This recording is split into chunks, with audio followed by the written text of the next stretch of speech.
The next type of expert judgment that that we can talk about are both decision trees and some sort of expert assessment. Now, I just want to show you. Now, these come out of books that were written almost 35 years ago, and so decision trees are obviously not new. And what they enable you to do is to explicitly model a project. So we have phase 1, phase 2, phase 3. Does it work? It doesn't work. Gangbusters. And we try to figure out what are the potential outcomes that a joint probability. So it multiplies itself until we come here with a probability of outcome. Over here, if we were to if everybody were to flip their head over to the side, what you'll notice is, in essence, this is like a sensitivity chart. Here's what we think the numbers will be. Here's the way we'd readjust them, and here are the factors affecting that. Very simple things. So these are not hard to come up with, and they come from experts. Another type of decision tree, and this is I got this for a little while ago from Information Week, but this is what they call segmented decision trees.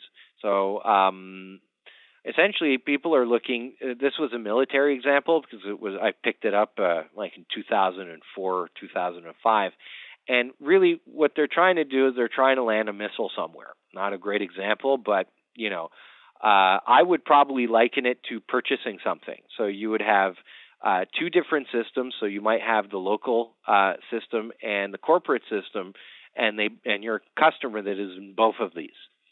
And what it is trying to do is figure out, what are the decisions that you might make from both vantage points. So if you were taking the idea of a missile, well, this sonar is telling you it should land there, and here are the various things that could happen. And the satellite is telling you something similar, but not exactly the same. And the aggregation, so if you get them both together, you can see that D4 and D4 are common.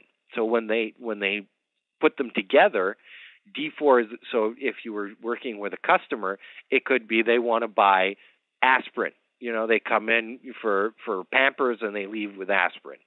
So this is how. So you could have different decision trees and you can reaggregate them.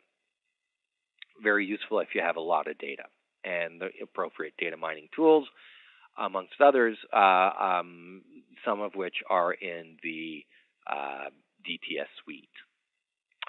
Finally, we have our last model over here, and this is a real options model, which is in essence a decision tree. And if I have a few minutes, I'll try and just show an example of what precision. That there's a very wonderful tool within at-risk called Precision Tree. I do like it very, very much, and it is the best. There, at least in this humble man's opinion, there is no better decision tree tool out there for Excel.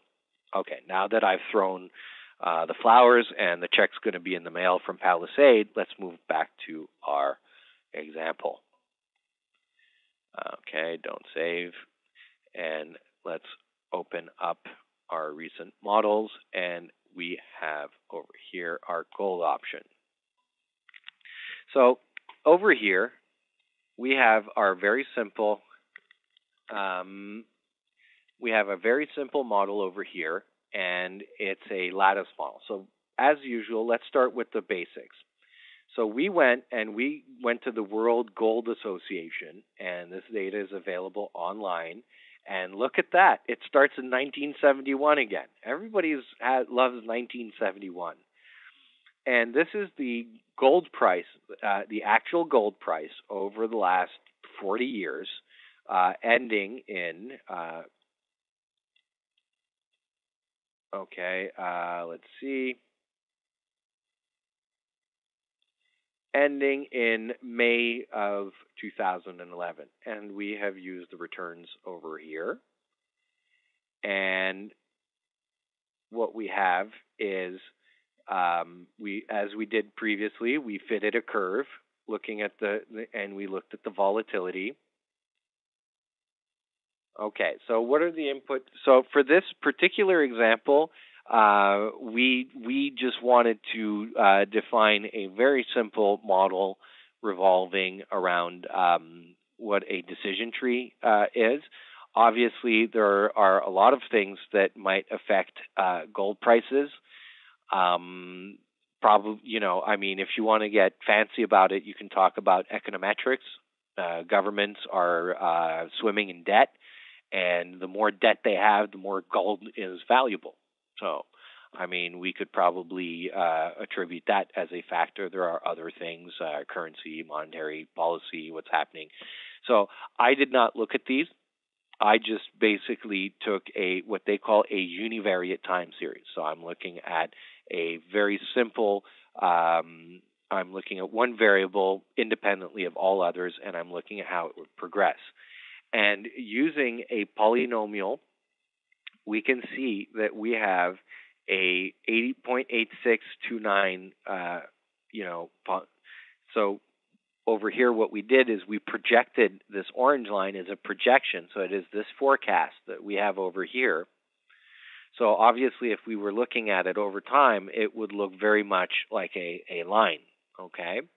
And it is a little above average than what it was, because if I came and I put the original values over here, you would notice it might act a little differently. So it might put it further up. I was not.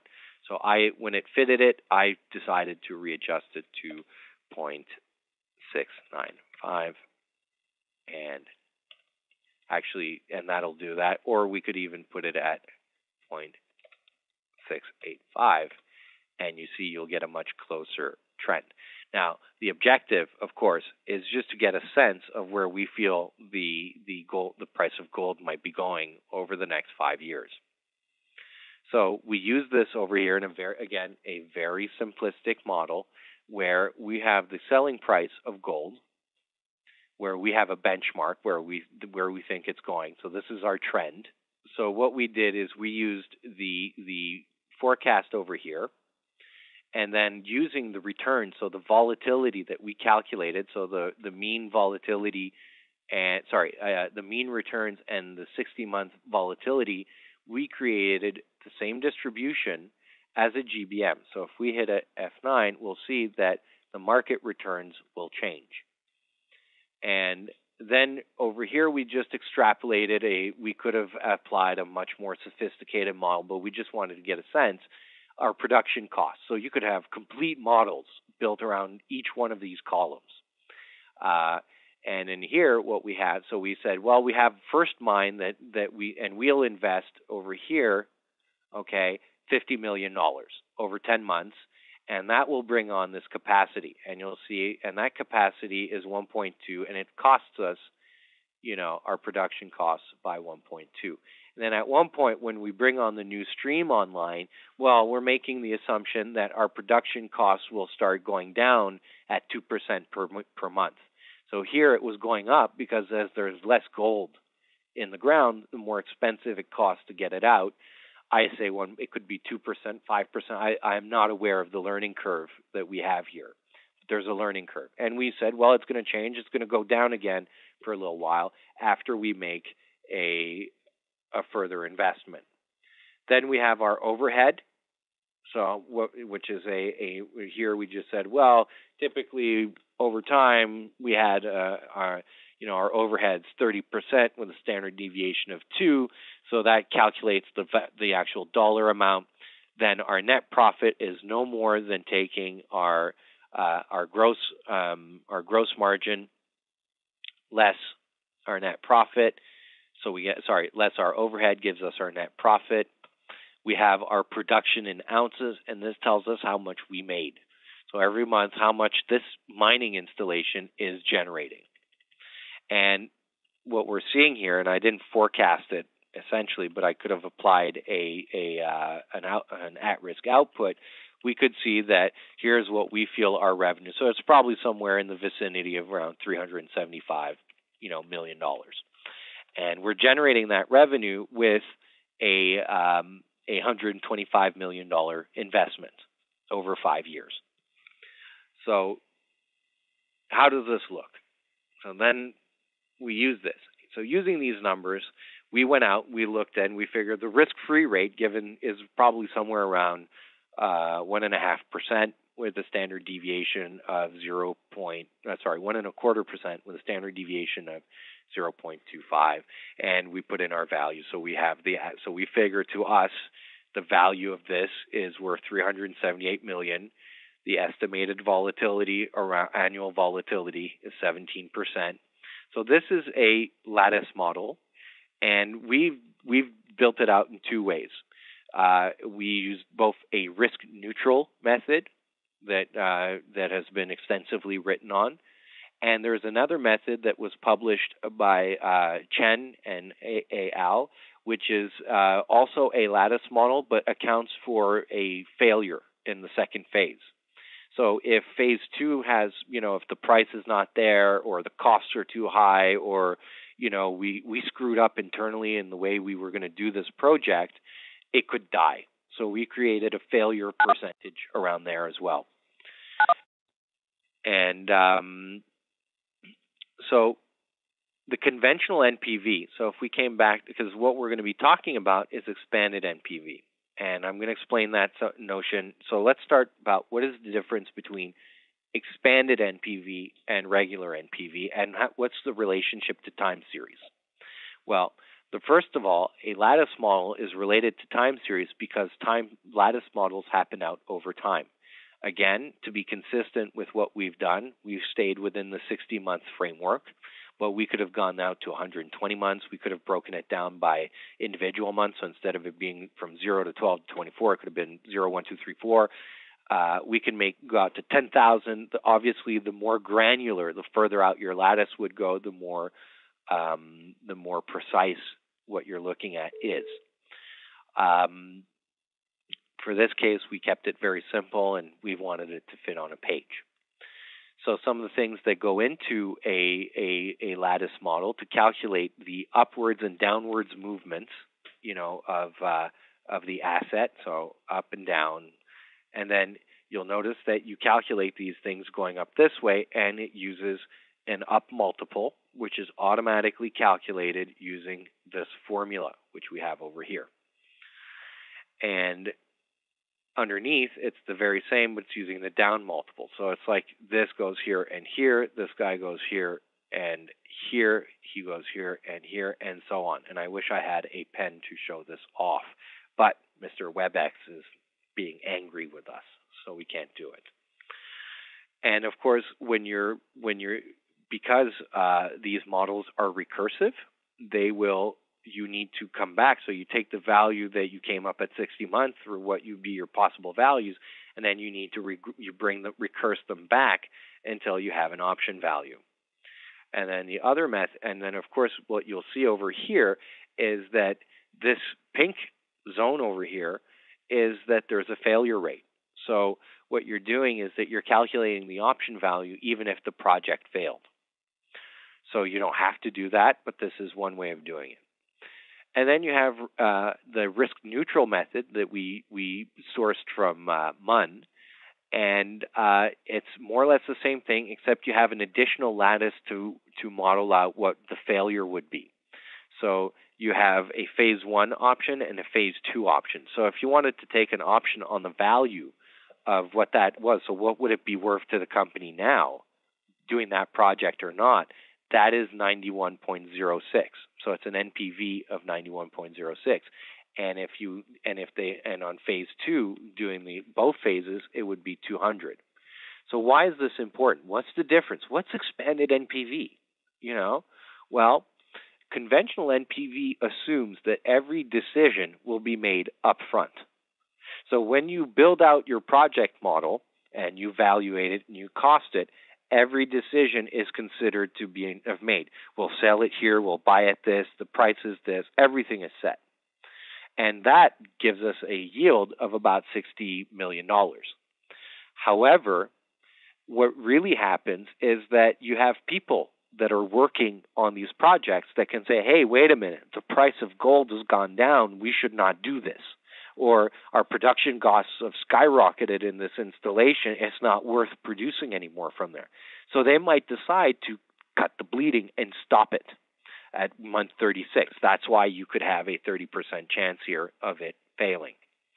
So then that typically results in a higher level of NPV because you are factoring in what they call management flexibility, the ability for management to make better decisions over time as they get better information.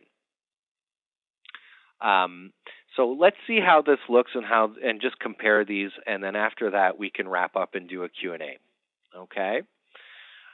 So we are going to run this model again for 5,000 simulations. So hopefully I haven't gone through this in such a way that I've made it confusing.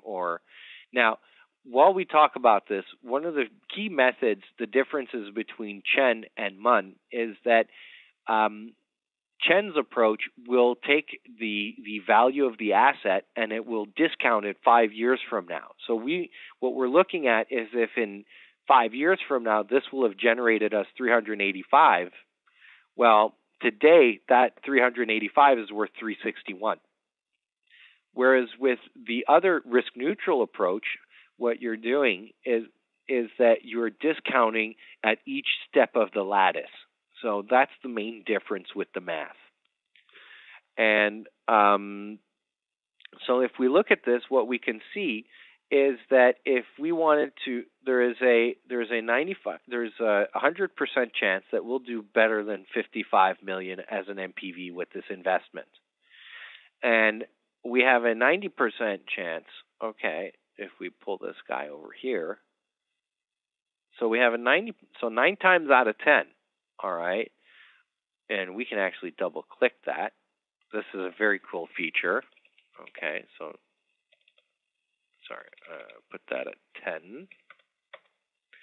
So 9 times out of 10, our NPV will exceed 58.86, barring any.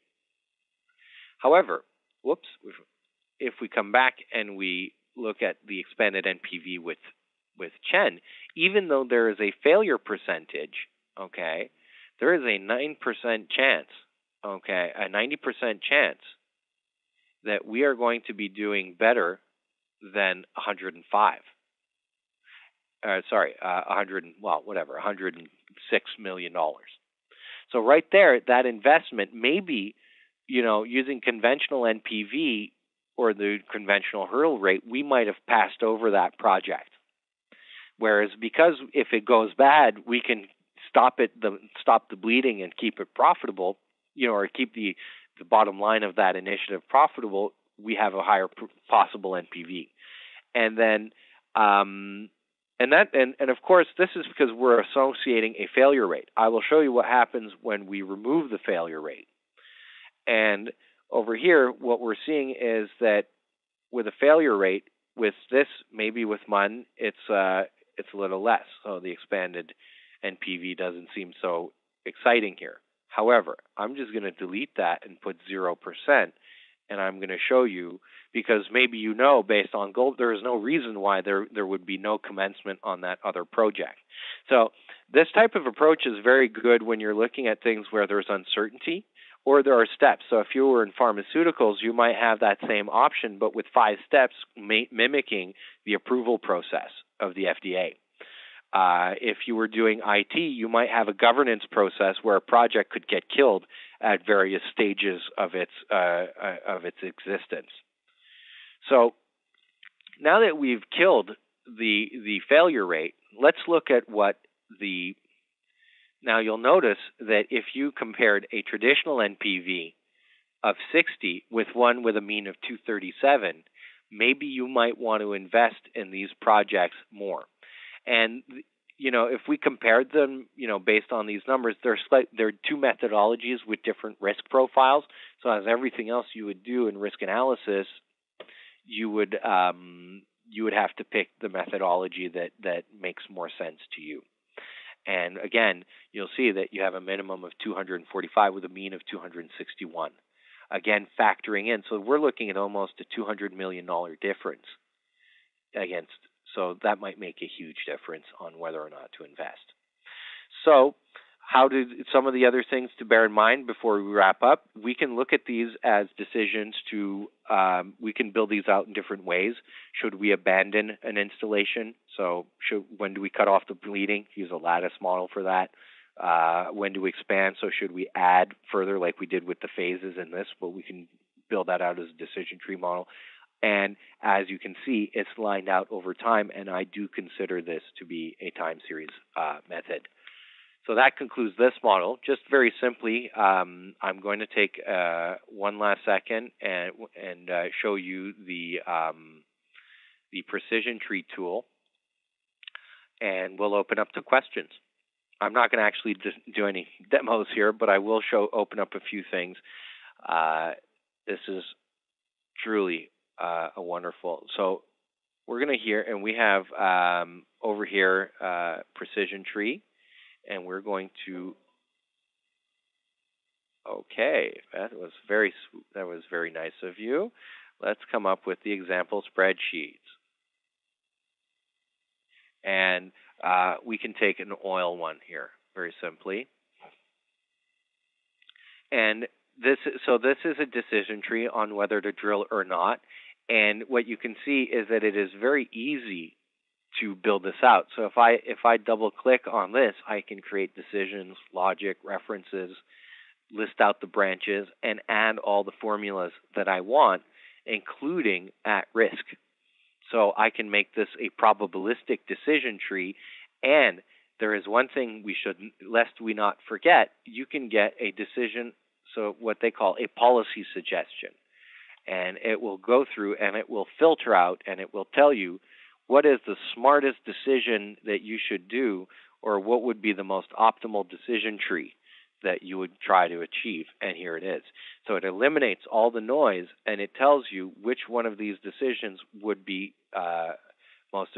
So obviously you should test, and then here it's going. So this is an extremely interesting tool.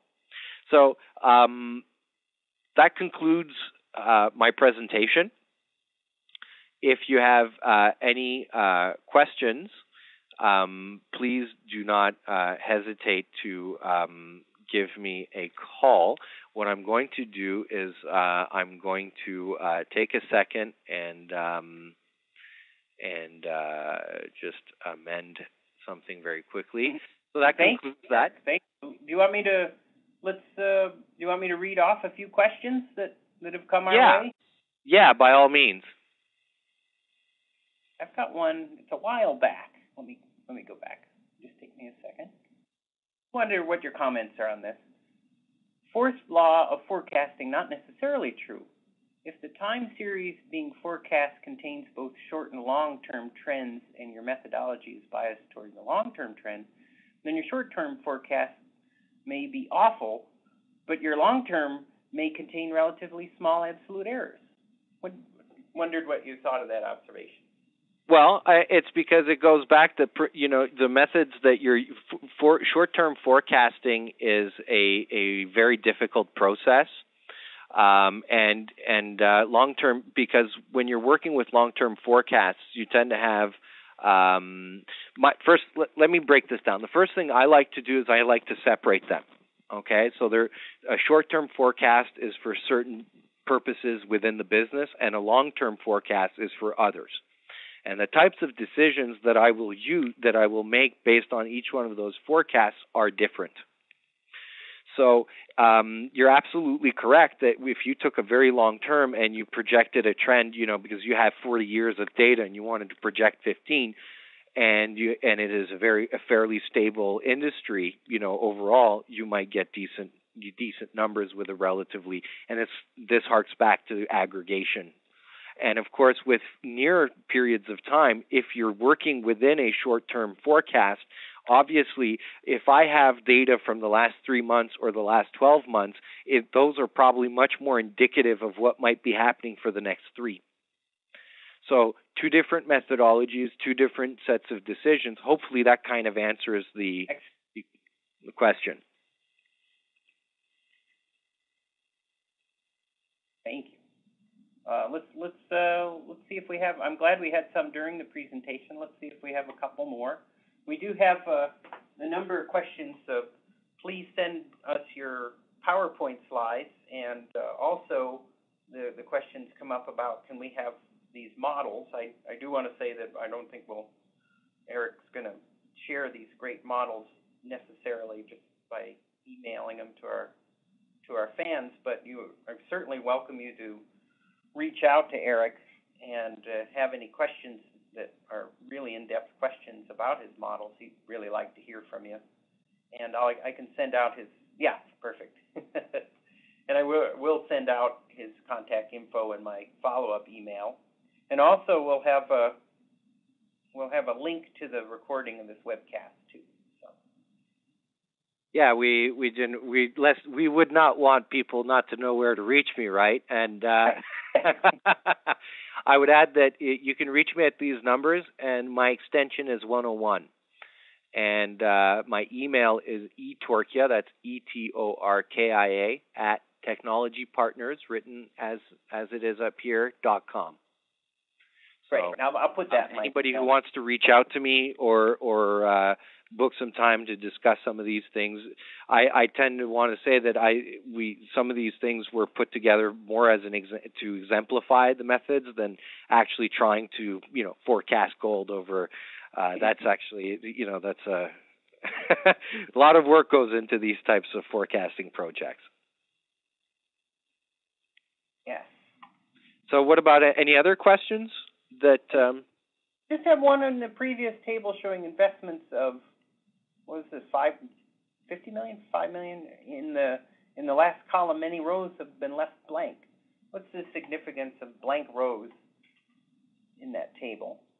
What do you mean? Sorry, could you repeat that, Jameson? Oh, they would like to repeat the email actually. Here, I'm typing it into the chat box. Now, if you right above here's this question. I'm going to send it to you. Here, I'll even put the number there.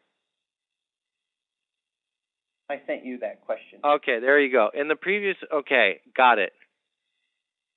Oh, very nice. Yes, I can definitely do that. Now, by the way, I just wanted to let you guys know, since I'm closing up Precision Tree, I did a decision tree for one of my clients, to explain them how it worked. And then the first question was, is it raining or is it sunny outside? And then it said, well, if it's sunny, well, we can take the kids out to ice cream. They could watch a movie, or you can sell them because they're getting on your nerves. And then you had the other one where it's raining, and then the first option was to sell them because they're getting on your nerves, and the other things. And so the policy suggestion was that if it's nasty out, you sell them, and if it's nice, you take them for ice cream. So I was very impressed with the absolute genius of how Precision Tree works. Now, coming back to don't save. So coming back to this, I'd be delighted to explain. So this is very simple. As you'll notice, there is a date over here. So the assumption we made here is that these first investments, if we were to total them, okay, for that year, it would equal the sum, and like so, and we are going to format it like that. So we know that 50 million, and it was invested at a rate of 5 million every month to build this project. Okay? And and over here the same exercise happened, and so this is the investment in the assets development over time. And the reason you would do this, okay, is that when you are not constantly investing in new facilities, and therefore when you're doing your NPV, it looks at the cash flows. So since there are no cash flows here, we're just running the mine, and we're not buying, major capital investments, digging, putting in a hole. These things that's why it's not there. I don't know if hopefully that would answer the question. Well, I think maybe we'll have time for one more question, and certainly you can email us, email Eric if any occur to you later. I'll wait another minute and then. Okay, so hopefully. Yeah. I'll tell you, this was great. Thank you so much. Oh, my pleasure. I hope everybody got what they were looking for. Nobody? Yeah. I don't think so. We do have some people who will email you. They've confirmed that they'll get a hold of you. Hopefully, we'll. Yeah, and then what we need is. So, how many people are still online, anyways? Oh, we've got 33 still with us. Oh, wow! So, I'm very impressed. Yes. And well, maybe we'll let you go for right now, and we'll continue this later. And we're certainly going to have Eric back if he wants to. Oh, we'll be delighted to. We're happy to work with our friends at Palisade, and we do offer customized training on finance and risk analysis skills offered on site. And I need to do I need to mention this, and we do remote training. So our training sessions are it's the exact same program as you would get on site, but you get you work with one of our consultants. Often it's me, 2 hours in 2-hour chunks using GoToMeeting, one or twice a week, and it's 16 hours. And there's nobody else, so we can work on your problems, and it's good for confidential stuff. Anyways, if no one else has any questions, maybe we can sign off. And if you guys have, and I'll look forward to emails from all you guys who want to learn more. Yes. Thank you, everybody. And thanks, Eric. Well, my pleasure. Thank you very much for having me. We'll see you soon again. All right. Bye, guys. Yep. Bye. Thanks.